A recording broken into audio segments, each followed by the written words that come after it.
bringing you in-depth discussion from one of the most read group of online writers covering the Edmonton Oilers. Are you ready for Oilers Overtime? Join us as we talk news, rumors, trades, player grades, game results, and more, all featured on one of the most glorified teams in the NHL, from the great one to the next one, from the boys on the bus to the decade of darkness. This is Oilers Overtime. All right, everybody, welcome back to another edition of Oilers Overtime. My name is Jim Parsons. I'm here with the same crew that we had last week for our very first episode. So I'm happy to welcome back Colton Pankiw, Teagan Giselbrecht, Brian Swane. Colton, how you doing? Good, thanks. Teagan, how are you? Doing pretty great today. How about yourself? I'm doing okay. And Brian? Excellent. Good to be here again. Right on. Well, I'm glad to have all three of you back. We got some people watching last week's episode, which is awesome. I really want to thank Jack Michaels again for coming on and talking about all the different things that we talked about, which was really a lot of fun. I got a special guest that might be coming up next week. I won't reveal anything yet, just in case something falls through, because he was maybe going to join us tonight, but things happen. So we'll probably do that next week. But for now, we've got the four of us, so we can talk a lot of stuff, but that's okay because there's a ton to talk about. Especially today, we heard that there are some names that potentially could be prime for the Oilers, should we say? Maybe the Oilers are interested in these people. Colton, let's start with you. What's the name that you're hearing about in Edmonton? The one that I had seen today, it got quite a bit of rumors swirling behind it, was potentially Eric Staal, which is one that I find pretty interesting, given that there's still a team that kind of lacks a third center. I think they brought in Kyle Turris for that reason, and it hasn't really worked out well at all to this point. So I think Staal, obviously he's 36, he's on the back nine of his career, but I think he showed, especially last year, that he can still play. He had almost 50 points in that short season last year. Obviously he's struggling this year, but I mean, good luck finding someone in Buffalo who isn't. So I do think that he would be a pretty good pickup for the Oilers and could play that third line center role pretty well for them. Yeah, I'm hearing that he's absolutely open, totally open to being moved out of Buffalo from the reports that I heard today. That Edmonton is actually potentially on one of his lists. I guess he's got a 10-team no trade, so he would have to have some sort of say in where he goes.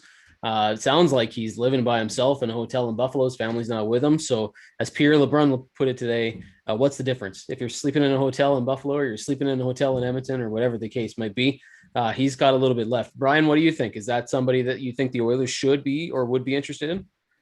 I would love to see Eric Staal join the Oilers. I think he could give them I think a veteran presence like that is something they could still use. A guy who's been through a lot of the wars, had some good runs in the postseason. I think perfect. And not only that, he would fit in well with what they need on the ice, but I would really love what he would bring to the locker room. One of the guys I'm hearing about too is Jake DeBrusk. Now, Jake DeBrusk is it's a healthy scratch again tonight for Boston. It just doesn't look like he's vibing with Bruce Cassidy there. He's got one goal, I think, in 17 games this season. So he could be somebody that's on the market. Still only 24, a local kid. So that's something to consider. Now, whether that's a positive or a negative, you can look at the track record of former Oilers kids or born and raised Edmontonians that have come and played for the Oilers, and it's a bit of a mixed bag to say the least. But that's a whole other discussion. But I think the one thing, both are names that I like. I think both could provide something. Of course, Jake DeBrusk could give them some depth on left wing. The one thing that we need to consider with all this, it's always a question, is how do we fix this or make this work with the Oilers sort of head up against the cap?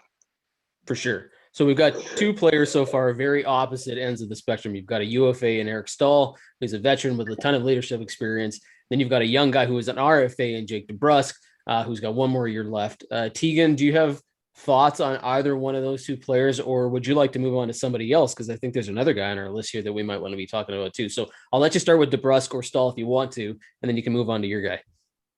I think DeBrusk would look really great, with his uniform personally.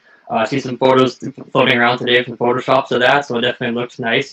Both those players you guys mentioned there would definitely fit the Oilers. I would like to throw another different player into the mix here, something you might not expect due to a recent signing and pickup of Alex Stalock. So kind of hinting into it, there is a new goaltender for the Oilers who isn't signed quite yet, but there's rumors floating around. This one courtesy of Elliot Friedman, he wrote in his today's 31 thoughts, or sorry, March 9th, sorry. So the 26-year-old goaltender, Elvis Merzlikins. Yeah, that's a tough one. Yes. Yeah. I'm sorry, I trip up over names quite often, but this one got me. He looks to be the kind of goaltender. Well, this is what Elliot said. He looks to be the kind of goaltender for the future of the Oilers. But as I said, it kind of doesn't make much sense given $4.5 million per year with Koskinen, Mike Smith, rather, being kind of hot and cold with the Oilers that are being on a 7-2-0 record so far. So it's definitely, it's a different team, different kind of aspect, I guess. Yeah, for sure. I mean, from what I read about Merzlikins and from what I know about him, now he's in Columbus, so I haven't had a chance to watch him a ton. It's not like he's on TV a lot here in Canada. They don't often get a ton of coverage on, Sportsnet and Hockey Night in Canada, all that other stuff. But here's a guy who doesn't have a ton of experience. He's got a couple seasons. He's got a little bit of injury history that he's dealing with this year, but he's a pretty good goalie. This is a tandem in Columbus between Merzlikins, and he's a guy that maybe Columbus was thinking about moving, but then sort of kept kind of held on to because of what the season looks like, right? We've got two goalies that you could really need in a salary cap or like a COVID pandemic sort of NHL with 56 games and everything's so condensed.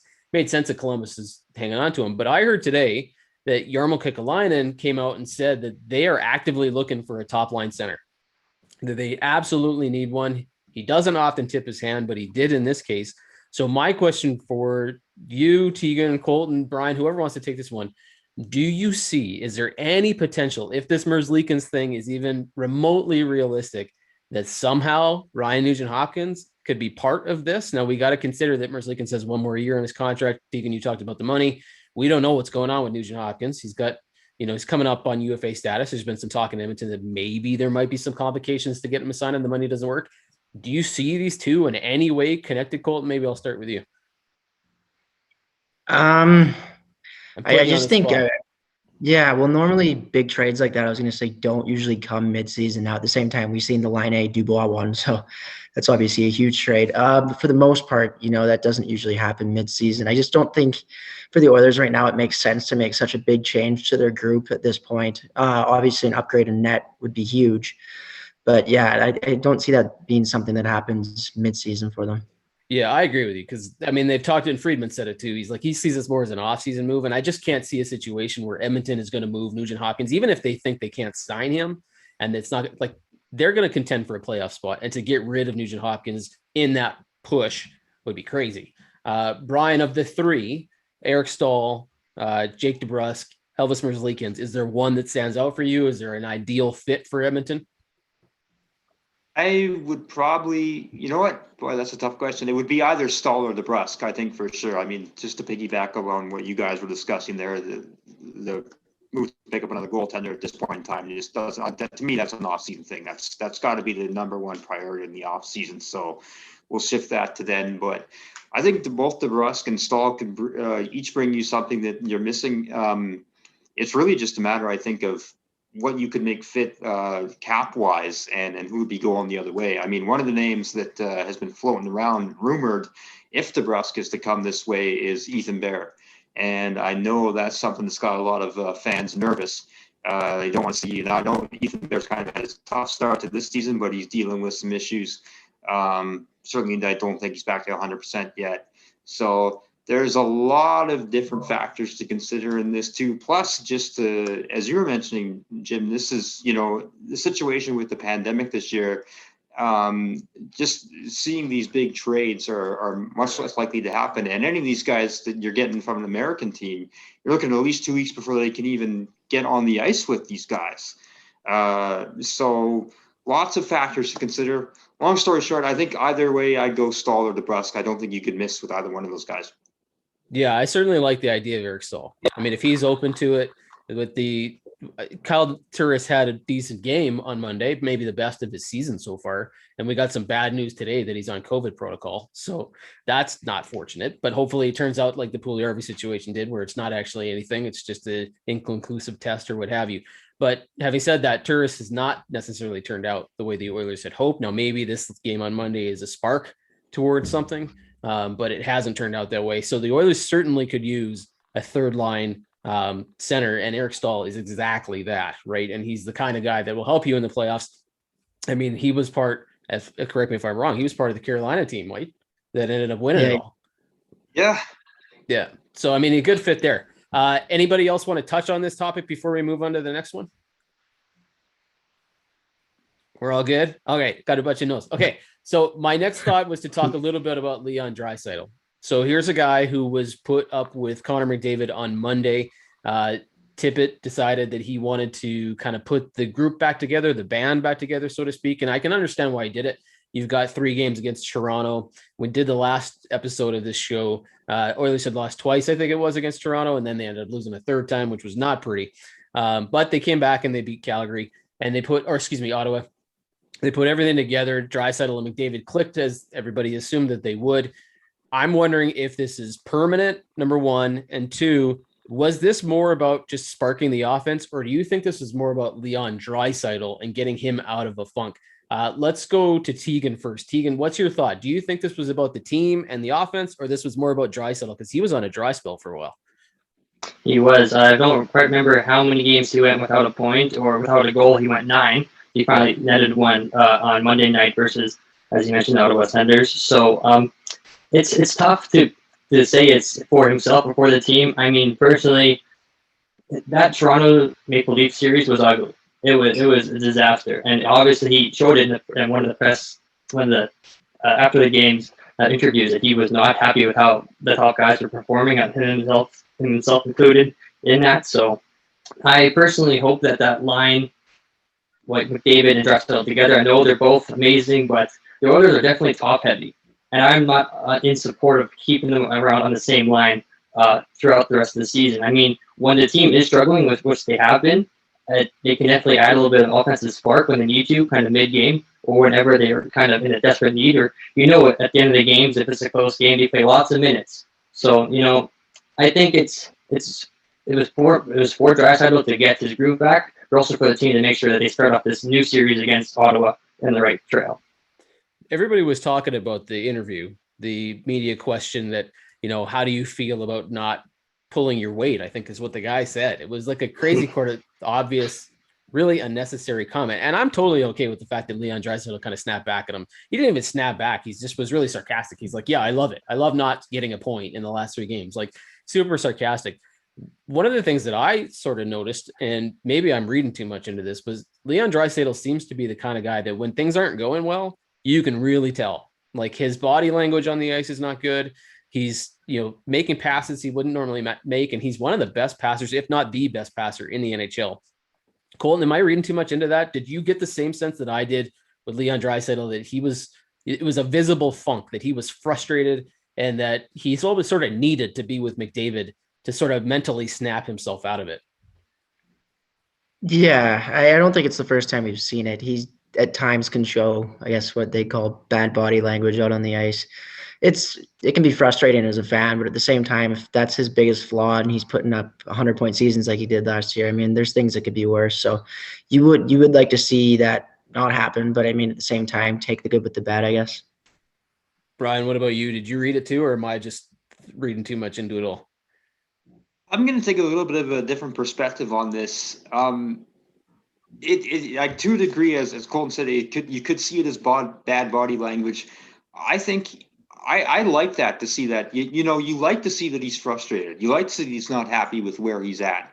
You don't want a guy who's just out there, when he's struggling, that, it doesn't matter to him. It obviously matters an awful lot to Draisaitl that he was in this funk. And so at least the guy cares.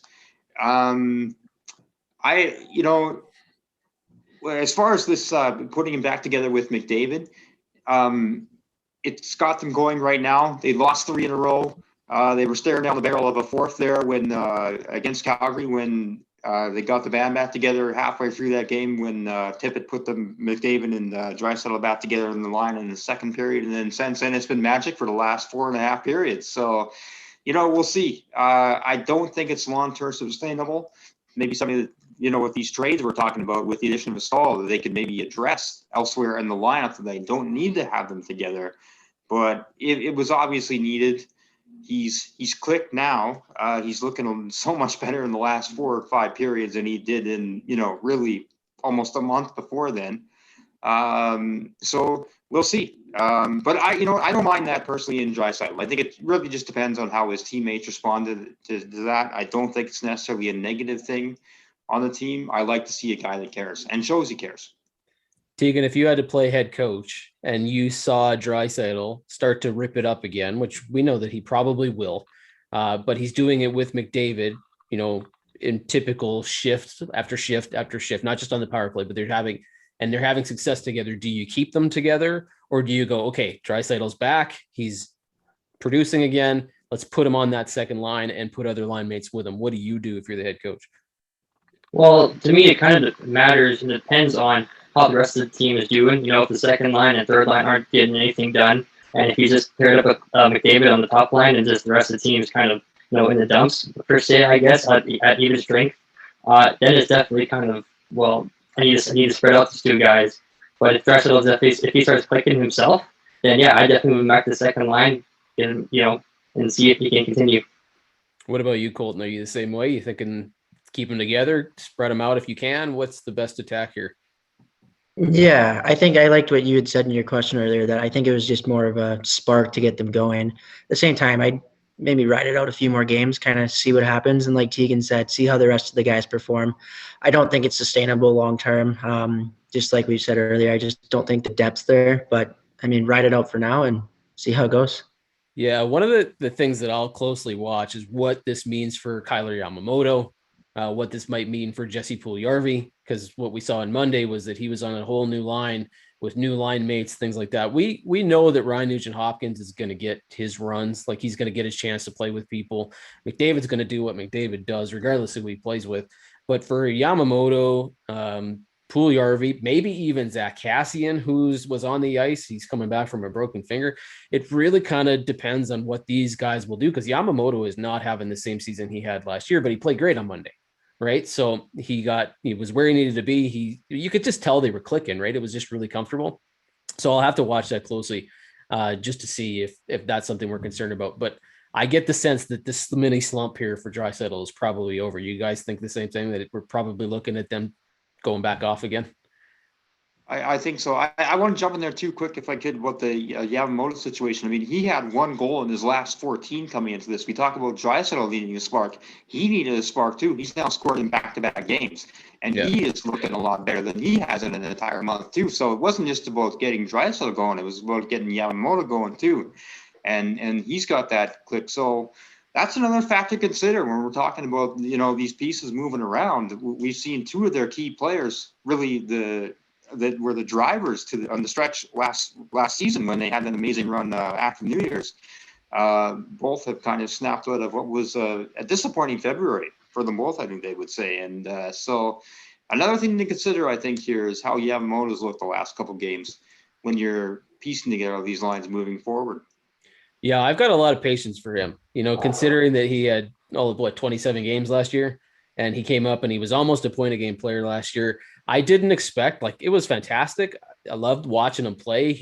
Reminds me a lot of Braden Point kind of, he's just really aggressive. He's all over the ice. He's fun to watch. But I didn't necessarily expect that he would have the same production that he had last year. It was just a really short window. Not that I didn't think he could. I just wasn't holding him up to that. You got to be a top 6 kind of standard. He's not come out of the top 6 from what I can see. But you're right. He has struggled a little bit at times. And it would be good to get him going again, because the Oilers could certainly use that. Anybody else want to chat before we switch gears completely and talk about either Draisaitl, McDavid, or any of the other wingers that play with those two? All right. Okay. Before we get on to the next topic, one of the things I want to ask people to do that are watching this show for the first time, hit that subscribe button. If you're watching this on YouTube, like the page, hit the subscribe button, help us out. We love the traffic. We're brand new. We would surely use your help spreading this out there. So do that. Hit the like button on Facebook if that's where you're watching it. Let us know. But I want to shift gears now towards the goaltending a little bit. Now, we've talked about Elvis versus Lakins. We did not expect to be talking about that when we sort of put the show together, because that was news that came out today. But one of the things that we are talking about a lot is the difference kind of between Mike Smith, Mikko Koskinen, their playing time, how Dave Tippett looks at them, Mikko Koskinen played all of the last game. He started out rough. It was maybe the second time in 2 starts that he's let the first goal in on the first shot. Like it's not pretty, but he settled in. He did pretty good. But I'm getting the sense when I watched the way the Tippett interacts with Smith, and when I say interacts, just how he puts them in the ice and how long he keeps them on the games. There's really a lot. I don't want to say he doesn't favor or doesn't like Mikko Koskinen or he doesn't trust Mikko, but he certainly has a lot more trust in Mike Smith. Do you guys see the same thing? Colton, let's start with you. Are you getting the sense that I'm getting that Mike Smith is can't do no wrong, but he's certainly Tippett's favorite, so to speak, and he plays a lot more. He gets a lot more leeway. Are you seeing that too? Yeah, for sure. I think that second game against Toronto, or third game, whatever it was, you've seen he let in 3 in the first, like Koskinen had done the game prior, and instead of getting pulled, he comes back out. I think for this season, it's fair. I mean, if you look at the numbers, you can't really compare the two, how they've played this season. Smith's obviously been a lot better, but even last year, I think, I could be wrong with this, but I'm pretty sure in the play-in round, with Koskinen having the far superior season, it was Smith that came out in game 1. So I think Tippett does have a lot more confidence in him. Obviously, he had him in Arizona when Smith was, well, for a few years there, really one of the better goalies in the league. So I think he just trusts him a lot more, has a lot more confidence in him. And I don't think that's going to change, especially with how they're playing so far this year.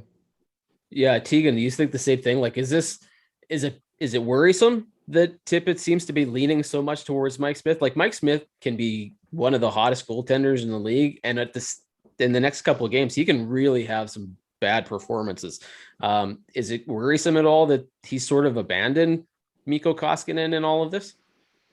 Well, I've already touched on a few times the fact that Mike Smith had a historic start for the Oilers, going 6-0 to start the season whenever he started in between the pipes. But yeah, I feel bad for Koskinen somewhat because he seems to get the short end of the stick. Not quite a popular guy, I'll say, in the Oilers fandom when it comes to their fans, obviously discussing him.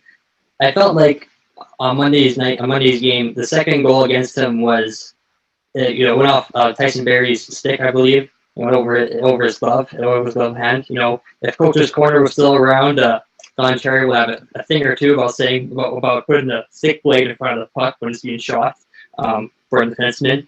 But yeah, I feel bad for Koskinen. Obviously, making $4.5 million a year, so I don't feel that bad for him. But yeah, the Big Fin doesn't seem to have the faith, or doesn't have the trust of Dave Tippett. Yeah, I'm wondering if you talk about the fandom in Edmonton and Oilers Nation, whatever you want to call it, that they are more worried about Koskinen's performances or more worried about the money and how quickly he got that contract, how fast they gave it out to him. That he really wasn't a proven starter. He didn't have the NHL games experience when they gave him that deal. I was really shocked when they gave it to him. Not that he couldn't maybe get there, but they figured he was already there. Brian, what's your thoughts on this? Is Koskinen not playing well enough to even get consideration at this point? Or are you thinking, yeah, Smith's getting too much of the favor here and it should be more of a 50-50 split? What are you thinking here?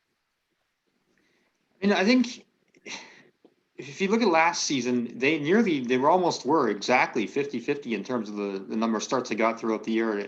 Neither one of them started more than 4 in a row at any given time in the season. We've seen maybe a bit of a shift this year to favor Smith more since he's come back from injury. But, as you guys were saying, it makes sense. This guy Colton was pointing out, he's been the far superior goalie to this point. I think there probably is a little bit of favoritism there. I think one thing that I found interesting that has kind of come to light maybe a little bit this season is about the role he has in the locker room. That, he's the oldest player on the team. He's the most experienced player on the team, and he speaks up a lot. And even in middle of games, you'll see him talking to his guys. And that's something that's kind of unique for a goalie. And I start to think that, his role within the team, more than just what he is between the pipes, but where his place is in the leadership pantheon of this team, may have a part in that too. But yeah, Smith's been to war with Tippett many times before, and that's probably, there may be a natural tendency there to favor him slightly. But I think Koskinen has gotten his chances, and I think Koskinen, let's give him some credit. he played what was it? Started 14 of the first 15 games or whatever. Yeah, he did. And I think he exceeded most people's expectations in that point in time. He kept this team afloat. And it's going to be interesting to see where it moves forward, because neither one of these guys have shown in the last year and a half that they're capable of sustaining great play for more than 5-6 games at a time. This stretch Smith has been on right now has probably been the most consistent we've seen from either one of them since last season. Okay, I'm going to ask you guys before we move on to the next topic, one very quick question. You maybe get like 10 seconds to answer. Colton, do you think that Koskinen has played his way out of Edmonton to the point where maybe they're going to look at something else? I'm going to ask all three of you the same question. Does Holland look to move Koskinen, or does he let this contract ride out because there's one more year left on it? Yeah, I think they keep him around this season, but I think in the offseason they look to, if they can get rid of him, obviously do it. It's not the easiest thing. Obviously, I don't know who out there is really going to want to be paying up for him, but yeah, I think they'll try and at least bring in a different goalie for next year. Teagan, what do you think? I'll say the exact same. I know like 4.5 for the rest of this season and for next season is definitely a big price tag to go along with them. Maybe they can find a trade again. I don't know who the heck with. Same as Golden. We're both just kind of like we're reaching out, kind of close your eyes, put all the teams on the board, throw a dart. Hey, do you guys want Mikko Koskinen? I don't know. We will retain some of the salary. I don't know. They might, but it'd be hard sell. Well, it would probably take moving bad money for bad money. I mean, that's just the reality of it. Brian, is that the same thing for you? Is it you mentioned how good he played at the beginning of the season, and he seems to play pretty decent when he plays a lot. Are the Oilers best to sort of let it ride, look for a 1B to play with him next season, or are they best to try to shop him if they can? I'll answer the question with a question. That is, may depend. What does it depend on how Alex Stalock plays? Yeah. Number one, does he get much for the opportunity? Which I think he will. I was just going to say, will he play? Right. Yeah.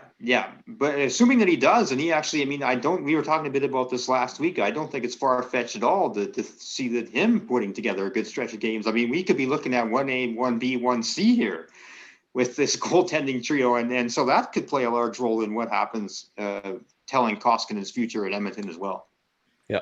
All right. So let's move on real quick here. And we talked a little bit about favoritism with goalies, and that's maybe not fair because I don't think Tippett necessarily absolutely likes or does not like one of the other goalies, but he did make a comment this week, maybe last week, about Evan Bouchard. He was really blatant, really public, really not disrespectful, but right up front and said, yeah, Evan Bouchard did not play good against Toronto. And so we haven't seen him much since then. He came in when he was called up and he played a lot. He played well. He was producing on offense. He was a shot-making machine. You did not have to tell this guy to shoot twice. He was happy to do it. But we haven't seen him much. And most of that because Ethan Bear came back. He was moved to the opposite side. Teagan, I'll start with you. What is your thought on Evan Bouchard? Is this a kid who should be playing way more often than he is? Or is he just not necessarily ready yet? And Tippett has sort of suggested, yeah, sometimes he looks good, sometimes he isn't. He's going to be a good player, but he's not there yet. What's your take on Evan Bouchard so far this season? Well, old man Bouchard, as you mentioned there, definitely can shoot the puck, shooter's mentality, as they say. Yeah, he's a great slapper, like a great slap shot, and I don't know why. I really don't know why. I mean, I believe the words that Tippett said are kind of a bit harsh on him. I know the Oilers have quite a few right-handed defensemen, which is a luxury, but they might have a little too many at this moment. I'm not quite sure if this has anything to do with the expansion draft, if he has to play under a certain amount of games, if he is going to be, it's kind of a question I'm posing up to you guys, if he has to play a certain amount of games before he's considered for that, or is that just past there? I'm out of the know on that. But I feel like Bouchard's getting the short end of the stick and definitely should play more NHL games to get more experience. Somebody could look it up, but I think it's just about the years in the league, right? Yeah. Not about the necessarily the games played. And Evan Bouchard is not at risk of being expansion draft eligible, so I don't think that's a concern. But yeah, I do agree with you. I think righty-lefty is an issue. I think perhaps we're seeing a situation where fans just love to harp on the Oilers for rushing these kids in, and then when they don't, it's kind of like, well, let him play. Like, so it's tough. I like Evan Bouchard a lot. I think this kid is going to have a huge future here. I think he's the exact type of quarterback, power play quarterback that the Oilers have been looking for, and he will be there. I'm just not sure that he's there yet. And maybe Tippett's doing the right thing. Colton, do you agree? Do you think slow playing this? You've got a lot of bodies, like Teagan said. You got a lot of people available and people coming back from injury. William Laguson's probably not far from coming back. Like, are they doing the right thing with Evan Bouchard here? Yeah, so I think like through the games he was playing this year, like when he first started, and just the first thing you notice about him is just how poised he is with the puck. Obviously, like you said, is trigger happy from the point. Offensively, he's great. He's come as advertised, but I think also advertised with some questionable, shaky, almost borderline soft defensive play at times, which I think you kind of noticed the more you started watching him. So yeah, I not sure if he's there quite yet. Obviously, I think, like Tippett said, he's going to become a really good player. I do question, though, if maybe they should almost be getting him in some reps at the AHL level. I know that's tough right now, again, with the whole quarantine situation and all. But it is tough to have I think he's 20 years old, just sitting there not playing. It's a tough situation. Brian, how long do you think it lasts? Like when Colton says he's sitting there not playing, do you think this is going to drag on for a little while? Or do you think we're going to see a situation here in the next couple of games where Bouchard's going to get back in there? Yeah, it is a tough situation. I think they made their bed as far as that goes. I mean, when they decided to have him here, I mean, with the quarantine issues, if they were to send him down to the HF, rather than call him back, then they'd be with him for at least 2 weeks, I believe, right? So that's a difficult situation. They obviously decided that keeping him up with the team would be the best move this year. And I don't think it's ideal that he hasn't played at the same time, or hasn't played as much as we like to see him. At the same time, there's probably a good reason for that. I'm going to trust that Tippett does seem to be showing him tough love. And, you think that you would trust that the coach does have the read of his players, and he feels that this is the best way to develop Bouchard. Because as you know, in the past, we've seen this team rush young kids along, and we've seen how that ended up. So it's a very difficult situation. It's a juggling act.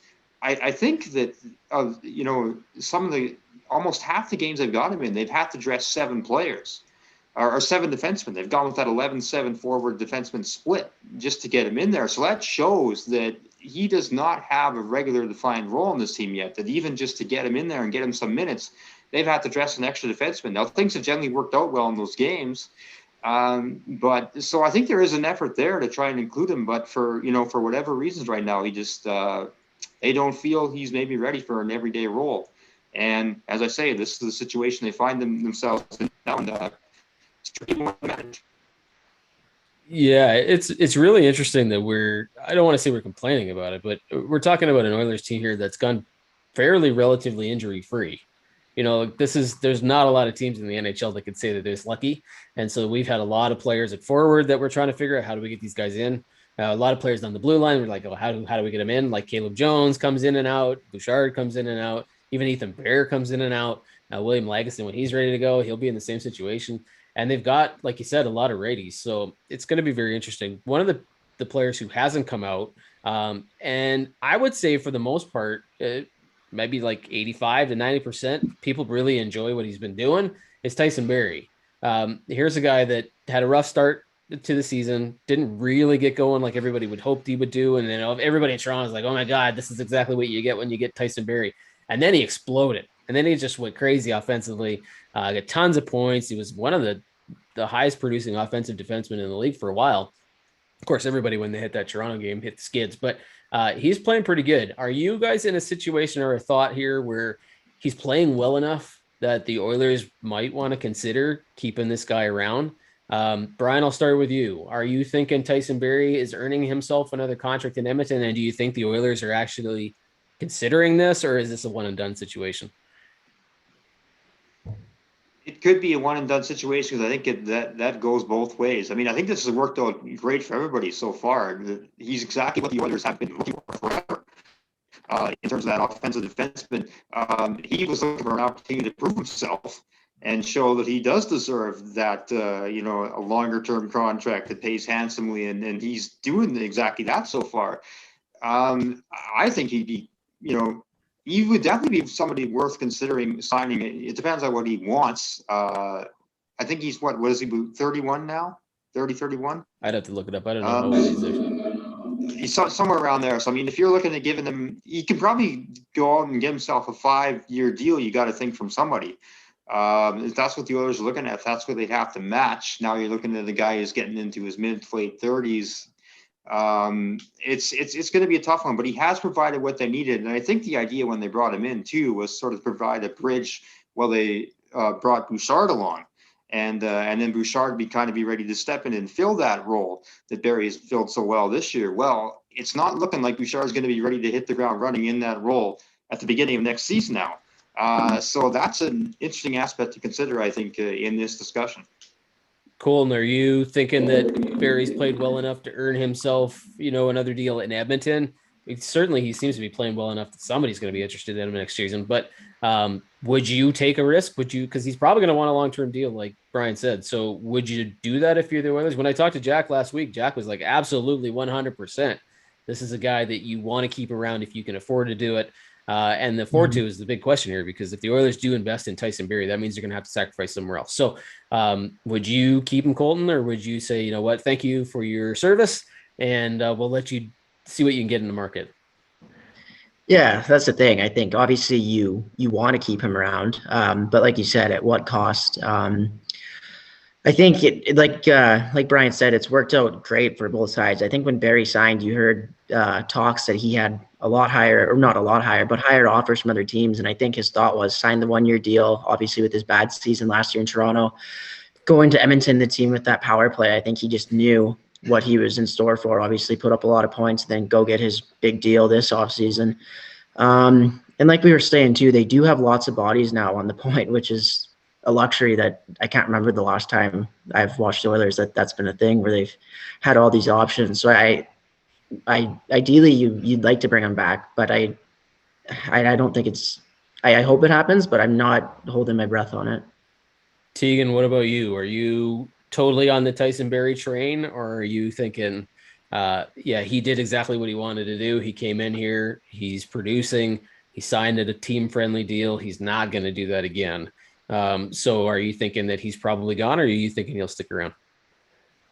If you asked me this question during the first 12 games of the season, I would have told you no. I think keep him for the season, but that's it. Maybe ship him before the deadline. But ever since then, I totally think he should sign at least a 3 or 4 year deal. 5 or more at this stage of his career is kind of, in my eyes, kind of raised, kind of concerning. But yeah, he's done a great job being quarterbacking the very first unit power play.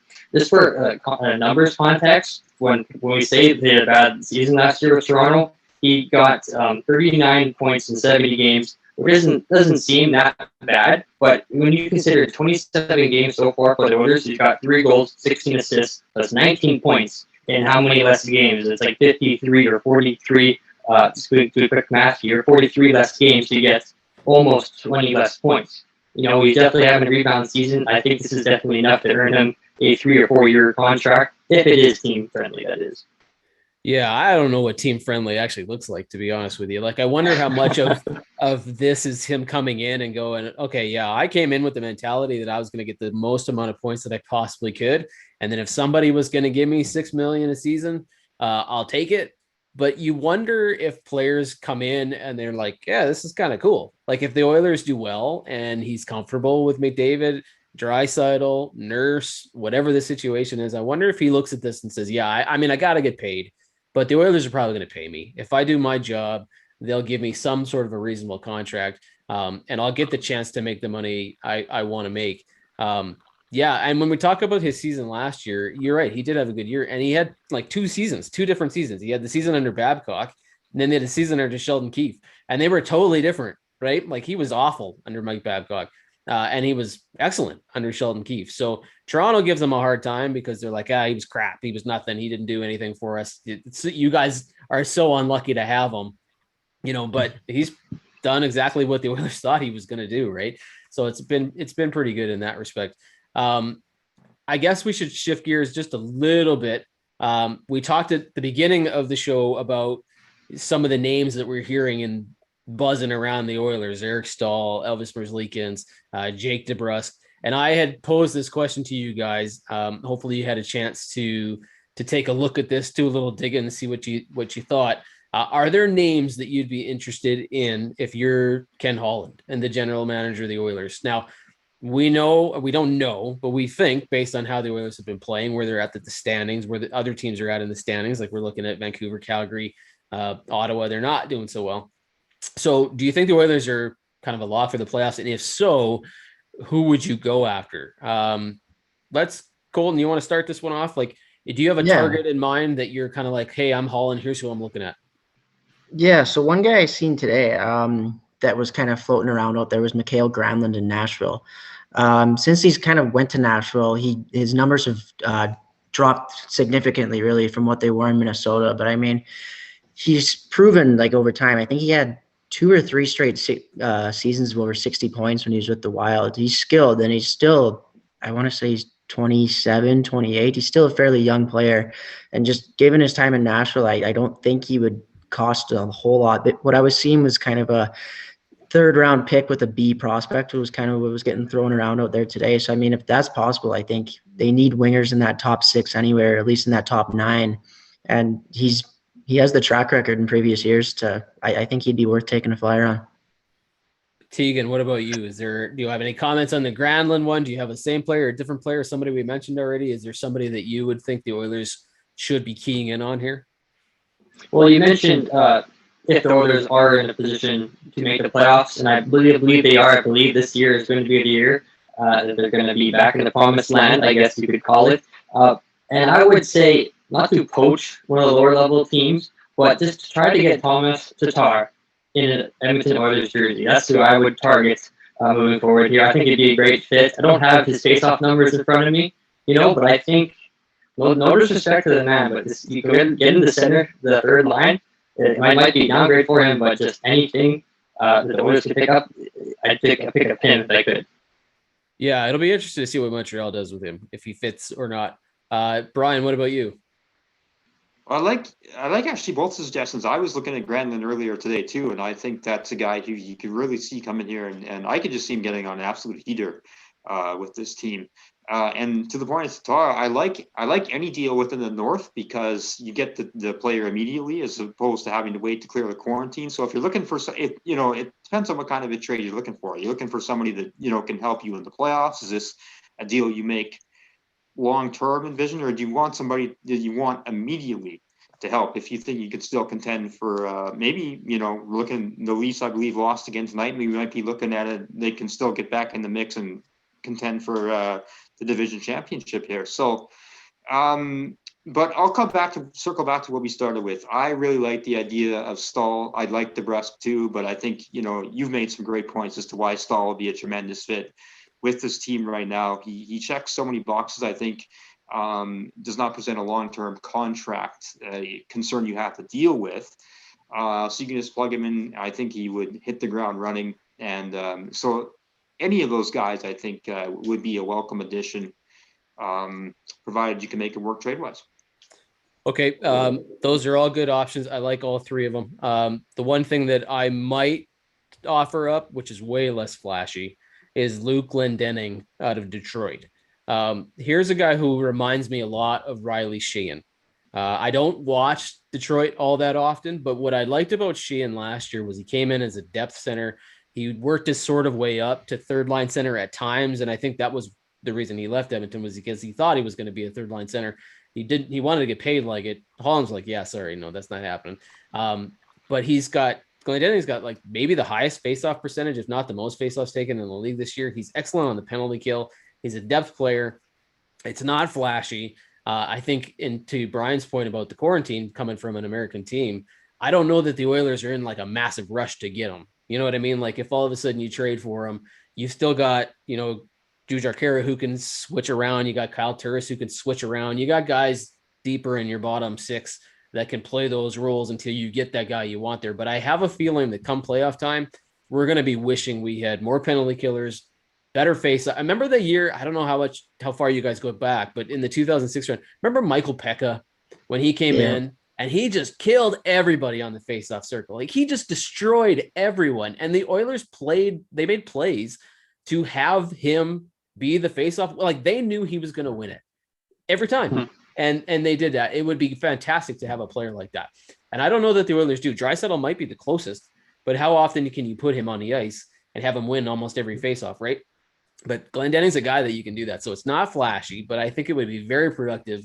Wouldn't cost you anything. He was like a 1-year signing in Detroit, so he's really low contract. He's a free agent, like you talked about.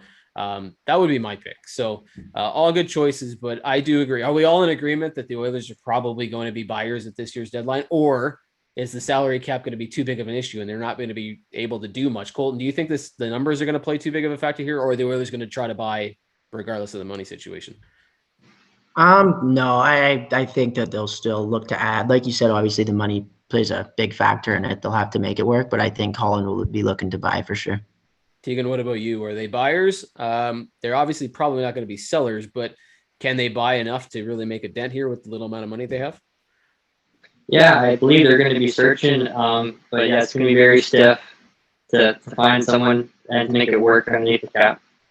And Brian, you brought it up a couple times about the U.S. border situation. Are you primarily shopping Canadian teams, or are you looking at if they are buyers, just the best fit regardless of where they come from? Yeah, no, I think the best fit. It's not ideal, but I mean, like I say, again, there's so many factors to consider here. It's this player that you're bringing in for long term, for immediate help. I think I'll put it this way: they're definitely not going to be sellers this year. Will they be buyers? I think Holland showed in the past that he is a guy that will be proactive at the deadline, and I think in this situation you'll see that again. But just with the unique environment in the league this year, I don't know how much movement we're going to see. And I could be completely wrong about that. This could be one of those trade deadline days when TSN has actually got something to talk about. But it's going to be very interesting to watch. I expect them to be active if there is activity to be part of, put it that way. Okay, I'll ask you guys one more question before we close her off for today. If they're buying, if they're moving somebody and they get their target, who are you willing? Now, we tend to, and every fan of every team tends to overvalue their own players, but who do you move? Who can you sacrifice on this Oilers team that one doesn't make a massive dent in the chemistry and the roster that you've already built? And is it going to screw you, for lack of a better term, long term? Teagan, who do you sacrifice? If you're Holland and you know somebody's going to have to go back the other way, who do you move? Well, I believe missing Caleb Jones wouldn't be too big of an issue, in my opinion. I might be in the wrong for that. I could be controversial and say Ethan Bear, get rid of him before it's, but then it could come back around and be a big mistake in the year's future. I don't know the health of Oscar Klefbom quite yet. I don't know what the future will hold for him in the Oilers uniform, but that could be somebody else. But that, again, is somebody. That's another team taking a risk that might not work, but I'd say Caleb Jones is my number one pick of okay, let's see if someone wants him. Colton, I see you nodding. Are you in agreement with that one, or do you have another player that you might pick?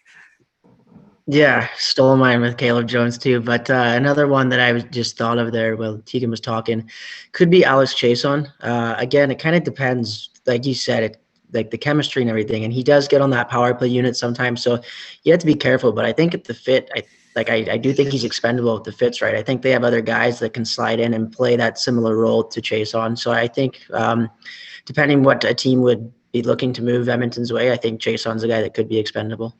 Yeah, it's a good point. I mean, he makes decent money, but I don't know if he makes can't touch him money, right? Like if he's making so much money that every team's like, I ain't going anywhere near that, right? And if you're retaining salary as a team who maybe wants to get a little sweetener of a later round draft pick thrown in there, and now we know that the draft is happening in July, so it makes a difference, right? Like when you're a team that's picking up late draft picks, it matters that these picks are for this year or next year. So that might help a little bit. So. And if Chiasson gets hot, which we've seen that he can do, and maybe he's attractive to somebody. Brian, what about you? Is there somebody that you're willing to move? So far, we've heard Caleb Jones, we've heard Alex Chiasson. Is it one of those two, or is it somebody else? Well, I don't know if there's going to be much of a market, and certainly the size of his contract doesn't help. But James Neal, if I only think that's probably pretty too obvious. You certainly, you're talking about bringing back players that have sizable contracts the other way. That would help. I think I get what the guys are saying. I still kind of want to give Caleb Jones a bit more time yet. I do like him. I think it's been a tough season for him, and I think that we've seen that since he's got back into the lineup here in the last week or so, he's improved. But I can understand wanting to move on from him as well at the same time. But yeah, obviously the first one I think would be James Neal, but I don't know how realistic that is. Yeah, I mean, that's why I threw the whole caveat, the asterisk of overvaluing. I mean, I like James Neal. I'm a huge fan of James Neal. For the longest time, I wanted him on the Oilers. But this is the first season where really you can see that he's just not going to play very much. He's not going to play an elevated role. He's probably not going to get anywhere near 15 or 20 goals. I mean, it's a shortened season, so we knew that anyway. But it's unfortunate because he's making so much money that he's going to get painted with a crappy brush no matter what happens. So yeah, but I can't imagine anybody goes anywhere near that. Yeah, I don't know. I heard, I won't necessarily pick somebody, but I'll make really quick comments about all of them. Caleb Jones, I agree with you guys when you say there's heavy potential there. I mean, we're talking about, comparing him to on the far end, and I don't think it'll be this way, but you got Seth Jones, right? Is that the ceiling for Caleb Jones? I don't know. I doubt it, but who knows, right? Also, we haven't seen him do a whole lot yet, but he hasn't had a whole lot of opportunity. So I think Teagan maybe mentioned Ethan Bear. I don't know that you give up on Ethan Bear yet, only because while he hasn't played wonderfully this season, I think he's played better than everybody seems to want to give him credit for. And I think he's one of Edmonton's better defensemen, even though he seems at times to struggle, clearing things out or doing whatever. I just have a feeling that if you move Ethan Bear, you're going to regret having moved Ethan Bear. I don't know that there's anybody on the blue line that you can pick and go, man, I wouldn't feel good about moving any one of these guys, right? What could be interesting is Chase on. I do think that could be interesting. And one of the players that I might be looking at, if he doesn't necessarily get going, is Dominic Cahoon. Here's a guy that everybody brought in thinking that he was going to have immediate chemistry with Leon Draisaitl, and it kind of really hasn't happened. I don't know that it won't, and I don't know that I wouldn't say he's a bad value because he is very good value.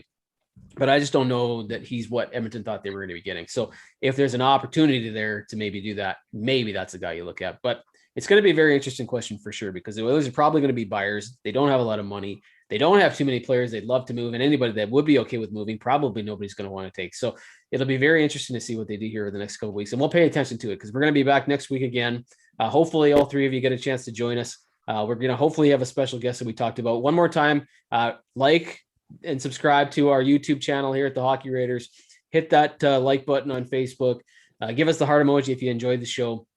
Join us next week because we'll do another one. We'll have a special guest. So Colton, Teagan, Brian, thank you very much, you guys, for joining us again.